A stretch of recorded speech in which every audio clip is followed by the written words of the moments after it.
What if I told you a 70-year-old man could crush a local dealership? Just for helping people. Most people would have backed down when threatened with lawsuits, but my grandpa. He laughed, and what he did next? Well, it shocked an entire town.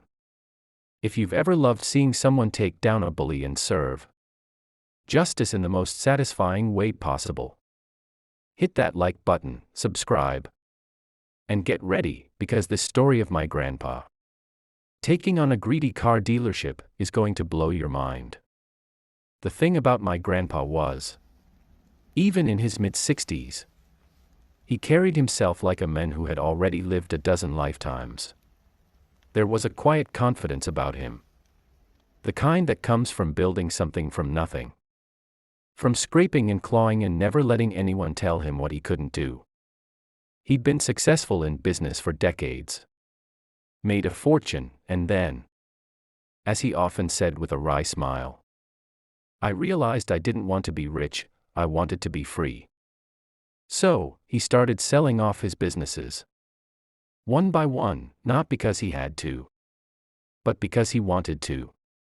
He spent the next few years traveling, exploring places he'd only ever read about, tasting freedom like it was a dessert reserved for the lucky few. By the time he approached 70, there was a restless energy in him. Something more than wanderlust. Maybe it was boredom. Maybe it was the arrival of a few new grandchildren in the family. Or maybe it was simply the itch to do something meaningful again. Whatever it was, he decided it was time for a bigger home. A place with space to roam. To tinker, to build. He sold the old house, the one he bought when he returned from Vietnam, and purchased a massive property. A sprawling estate, acres of land. And most importantly, a huge steel barn that could swallow a small army of tools and machines. I remember the first time I walked into that barn. It wasn't just a shed, it was a shrine to mechanics. A professional lift capable of hoisting full-size trucks. Oil catchers that looked like they belonged in a high-end auto shop. Air compressors that hummed like a symphony when turned on. Powering every tool in sight. A tire machine, multiple tool benches. An entire corner dedicated to a carefully curated collection of wrenches, sockets, and precision instruments. Grandpa had sunk an obscene amount of money into this space. And yet, the gleam in his eye suggested that the equipment itself wasn't what excited him.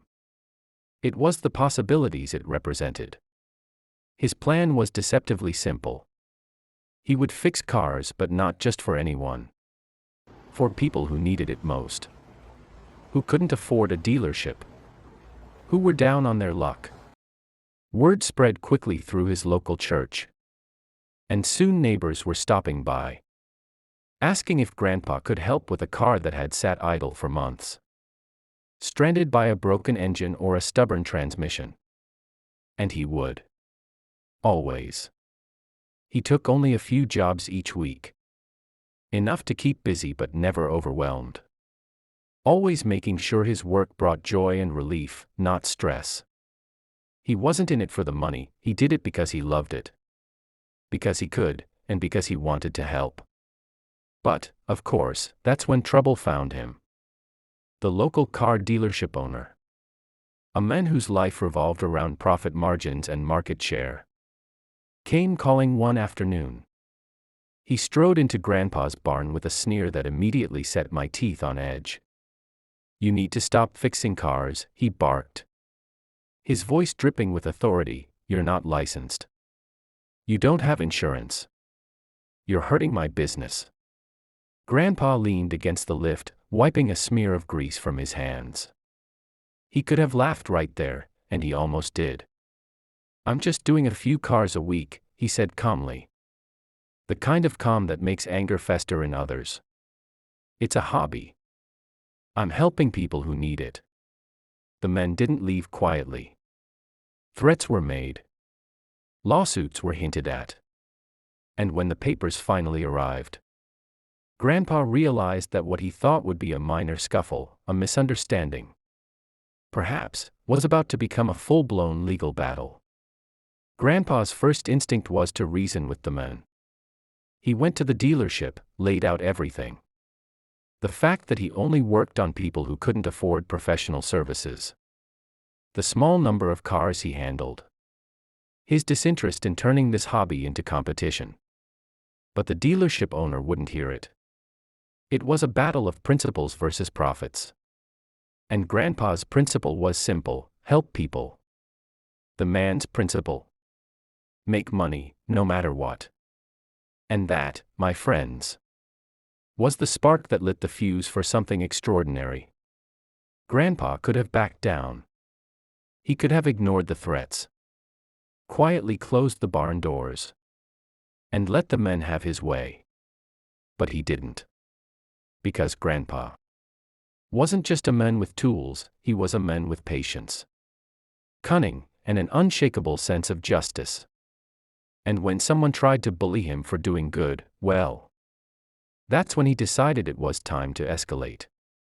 When the lawsuit papers arrived, Grandpa didn't panic. Most people would have, faced with a legal threat. With the looming possibility of losing everything. Fear would have crept in, gnawing at their resolve. But Grandpa, he simply looked at the stack of papers on the kitchen table, let out a slow breath, and said, almost to himself, well, looks like it's time to get serious. I remember watching him that day, the way he held himself. There was no panic, no flailing, just a steady, deliberate calm. His hands, those same hands that had built businesses, fixed engines, and built a life from nothing, rested lightly on the papers. And in his eyes, there was a spark, a mixture of determination, amusement, and quiet fury. This wasn't just about cars or the lawsuit. This was about principle. About justice. About showing that no one, not even a greedy dealership owner, could intimidate him into abandoning what he loved. Grandpa hired a lawyer, someone sharp. Someone who understood that this wasn't just a legal battle, it was personal. Together, they combed through the city ordinances, zoning laws, and licensing regulations. It didn't take long for them to discover a loophole.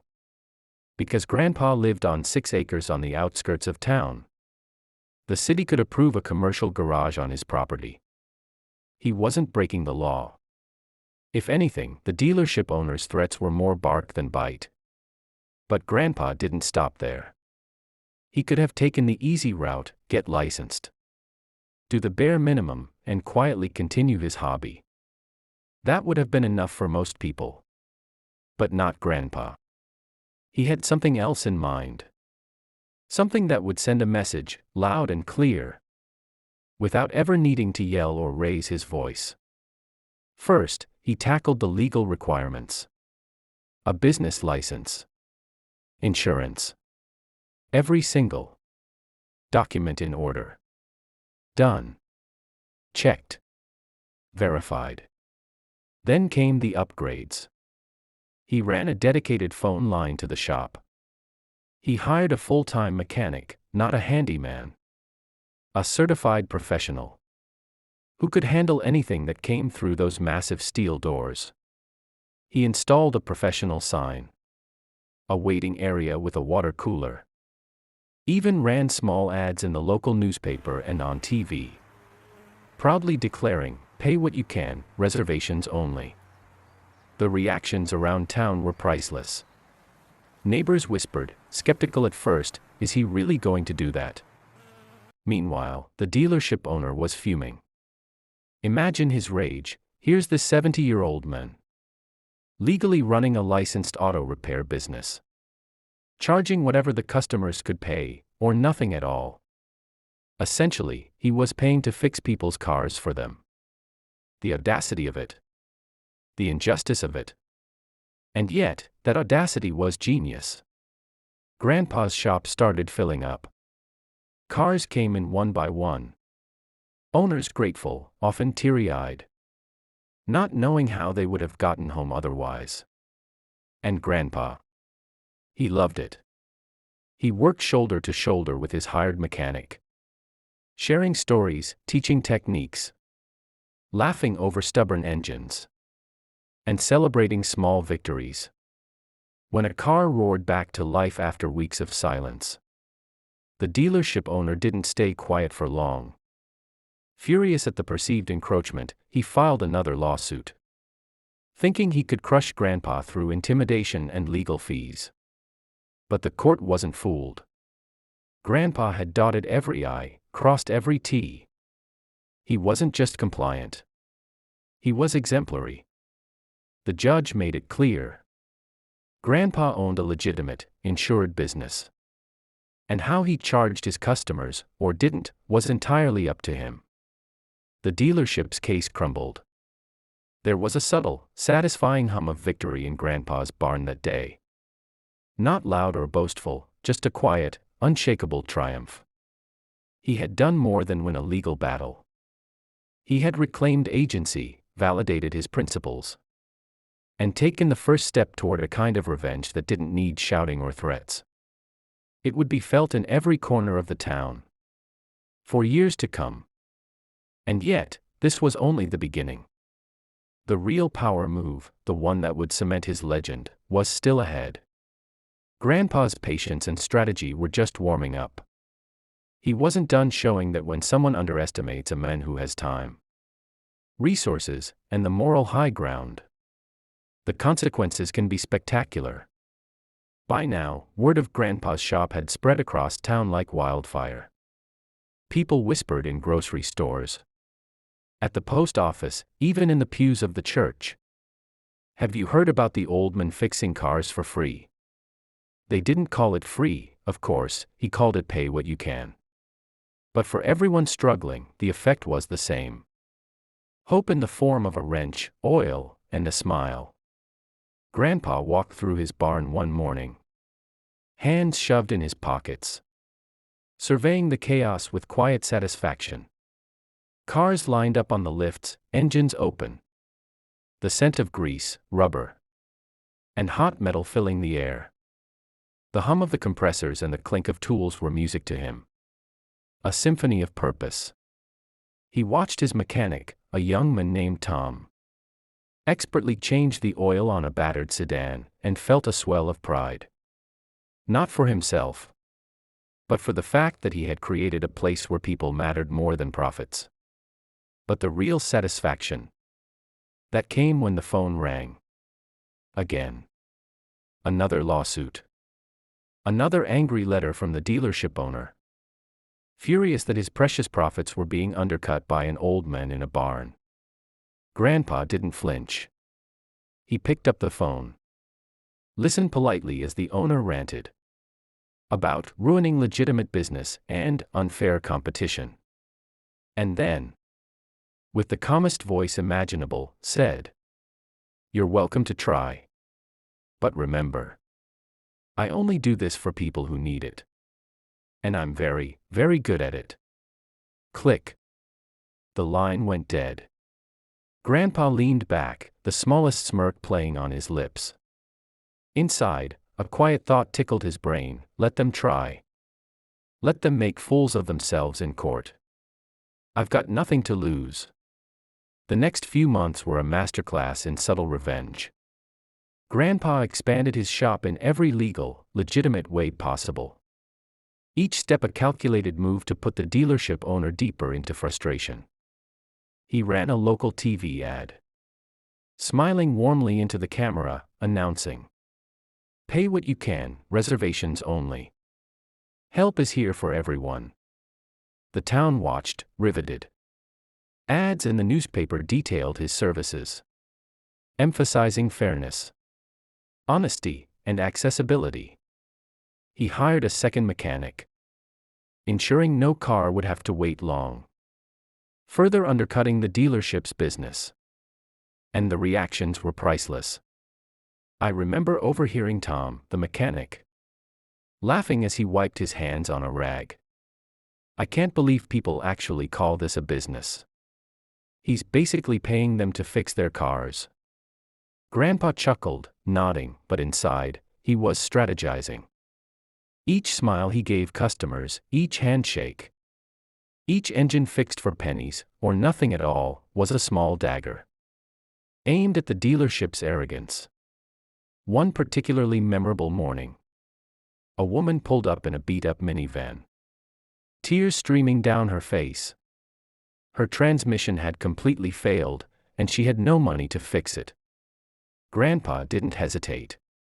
He looked her in the eye, his hands still greasy from another repair, and said, "Don't worry. We'll get you on the road." By the afternoon, her minivan purred like a kitten. She hugged Grandpa so tightly, I thought he might topple over from the sheer force of gratitude. It was moments like these that fueled him, not revenge. Not spite, but knowing that every engine revived, every family helped, was another small triumph over greed and injustice. Meanwhile, the dealership owner's rage grew. He visited the city council, complained to lawyers, even tried to rally customers to avoid Grandpa's shop. None of it worked. Grandpa's legal compliance was flawless. His shop's efficiency and reputation were unmatched. And here's the kicker: by operating ethically, legally, and with generosity, Grandpa had turned the tables entirely. The man who thought he could bully an old mechanic was now being humiliated by his very own hubris. Grandpa also began a little psychological warfare, subtle, clever, and oh so satisfying.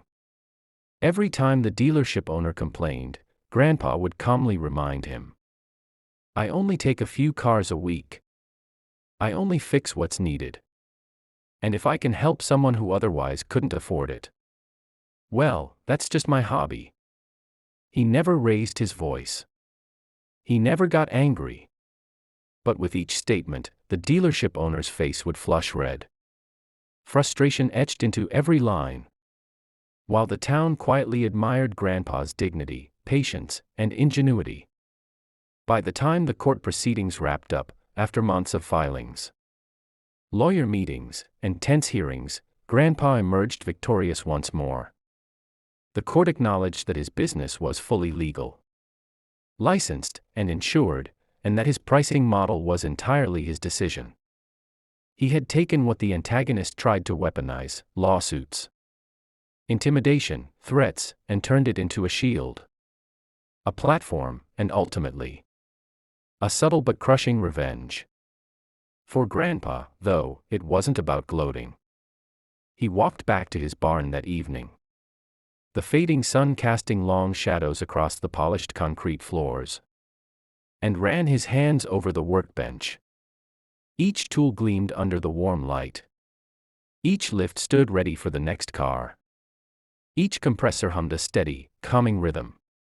And somewhere in that harmony, he felt a quiet, satisfying justice. The men who underestimated him, defeated, not by anger or malice, but by wisdom, patience, and generosity. And still, the story wasn't finished. What happened next would cement Grandpa's legacy forever. By now, Grandpa's shop had become a quiet legend in town. People came not just for repairs but for the experience, the kindness, the dignity, the knowledge that someone cared more about them than a profit margin. It wasn't unusual to see a line of cars stretching down the long driveway, engines humming, and the smell of fresh oil and metal hanging in the crisp morning air. Grandpa moved among them like a conductor, hands streaked with grease, eyes twinkling, always ready with a gentle word or a reassuring nod. The dealership owner, meanwhile, had reached the limits of his patience. Month after month, he watched helplessly as Grandpa's reputation grew, as loyal customers recommended him to friends and family, and as the simple joy of helping others undermined everything the owner had built. He tried more lawsuits, more complaints to the city, even attempted to tarnish Grandpa's reputation through local gossip. Nothing worked. Every attempt bounced off Grandpa's calm, like rain on a rock. And then came the call that would change everything. A lawyer representing a potential buyer of the dealership reached out to Grandpa. The new buyer, a serious businessman considering the acquisition, wanted to speak directly with him. He was cautious, nervous even. Service was the lifeblood of any dealership, and here was Grandpa, operating a shop that could essentially make a profitable business impossible. He needed to understand exactly what he was walking into. Grandpa listened carefully, letting the man speak, nodding politely, eyes calm but calculating. When it was his turn, he explained the situation succinctly. He would continue helping people down on their luck, but he had no interest in crushing legitimate businesses for profit. He only took a few cars each week, enough to satisfy his desire to help without creating chaos. Any parts he needed, he would source from the dealership, keeping a clear business relationship. And any customer he could not help, he would refer to the dealership, ensuring they still had access to professional service. The new buyer, visibly relieved, shook Grandpa's hand. "If we can agree on these terms, I think I can proceed with the purchase." The deal was set. But here's where Grandpa's genius became clear. Not only did he maintain his shop and protect his customers, but he also secured a direct supply line from the very dealership that had tried to bully him. He had effectively transformed a would-be adversary into a silent partner, ensuring both the survival of his mission and the stability of the dealership. The old owner, now out of the picture, could only watch from the sidelines. Furious, humiliated, and powerless, he realized that every threat, every lawsuit, every attempt to intimidate Grandpa had only strengthened his opponent. Grandpa had not only defended himself, he had leveraged his position to guarantee long-term success, goodwill, and control. For the next 9 years, Grandpa's shop flourished quietly but powerfully. People continued to come for repairs they couldn't afford anywhere else. Cars that had been stranded for months roared back to life under his watchful eye. The mechanic he had hired became the service manager at the dealership, thriving under Grandpa's mentorship. Every day was a small victory, a reaffirmation that helping people, doing the right thing, and standing your ground could dismantle greed without a single raised fist. When Grandpa turned 80, he suffered a heart attack in the shop.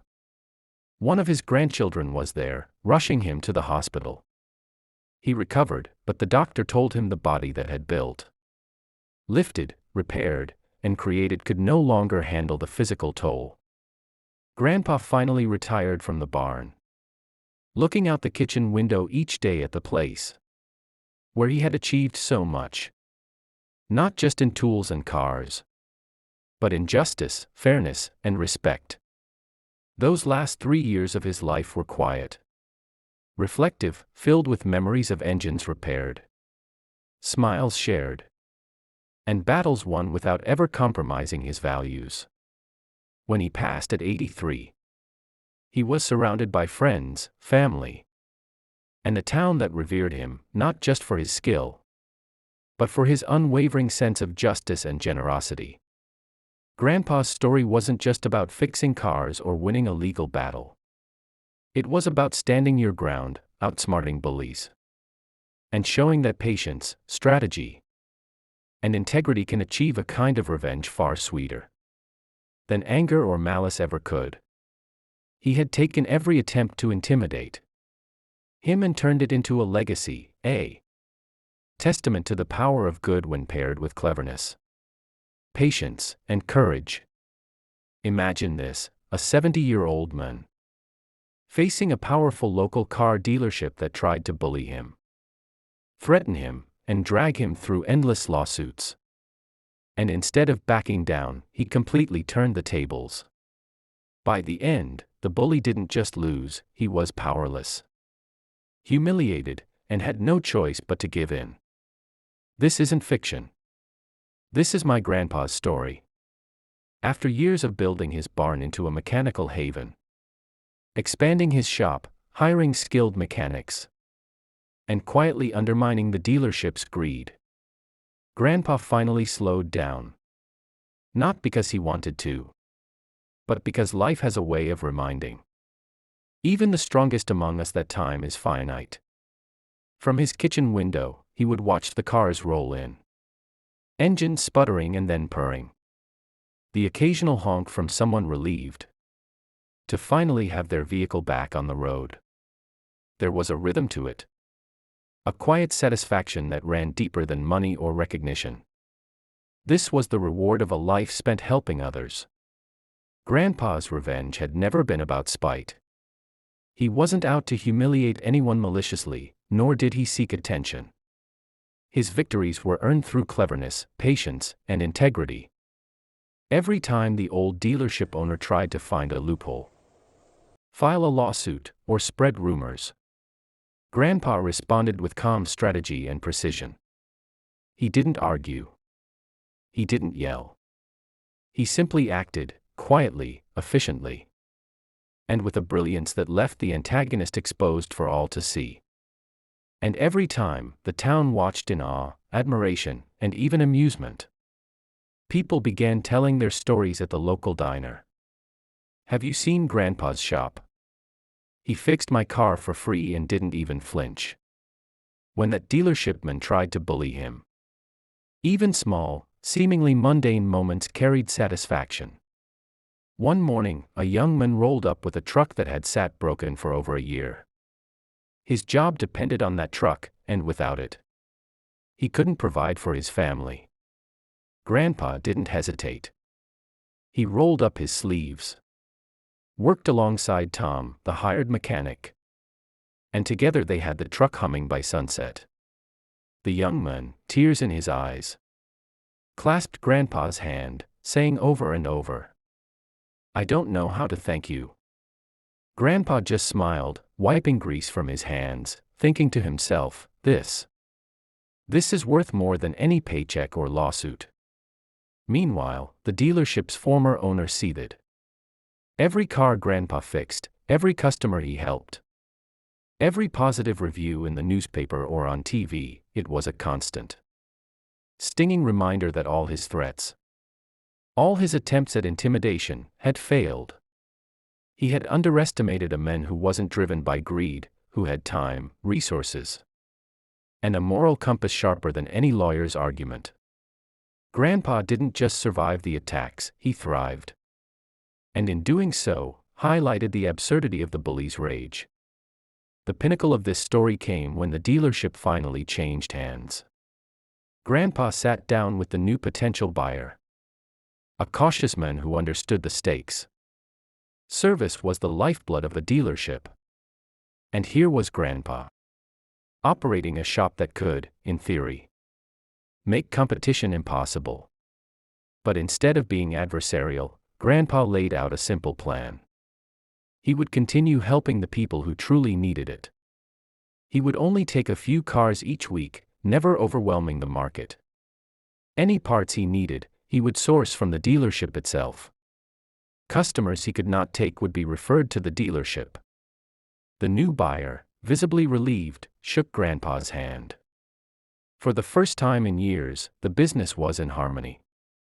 And the old dealership owner, left outside, powerless, humiliated, a spectator to the brilliance of a man who had taken every attack and turned it into long-term leverage. Grandpa had won not just legally, but strategically, morally, and emotionally. In his final years, Grandpa's shop became less about engines and more about memories. He would sit by the window, looking at the barn, remembering every car, every smile, every tear of gratitude. He remembered the tension of lawsuits, the calculated moves he had made, the satisfaction of watching justice unfold without ever losing his integrity. He told us once, quietly, as he watched the sun cast long shadows across the barn floor, "The real victory isn't in making someone lose. It's in doing what's right, and letting the world see it." Even when his health began to fail, and he could no longer lift engines or turn wrenches, Grandpa's legacy remained alive in every corner of that barn. in every mechanic he had trained, and in every family whose car he had saved. When he passed at 83, it wasn't in defeat, nor in obscurity, it was surrounded by love, respect, and the quiet admiration of a town that had witnessed something extraordinary. The power of patience, intelligence, and unwavering principle. Grandpa's story teaches us that revenge doesn't always need anger or destruction. Sometimes, it's delivered quietly, with integrity and foresight. Sometimes, it's sweeter when it's earned through brilliance rather than malice. And sometimes, it leaves a legacy far greater than any fleeting victory could ever provide. If this story gave you chills, reminded you that intelligence and integrity can triumph over greed, or made you smile at the idea of clever justice, hit that like button and share it with someone who loves a satisfying revenge story. And tell us in the comments, what's the most brilliantly executed revenge you've ever witnessed? Don't forget to subscribe for more incredible stories like this, because sometimes the quiet ones, the patient ones, the clever ones, they're the ones who win the most.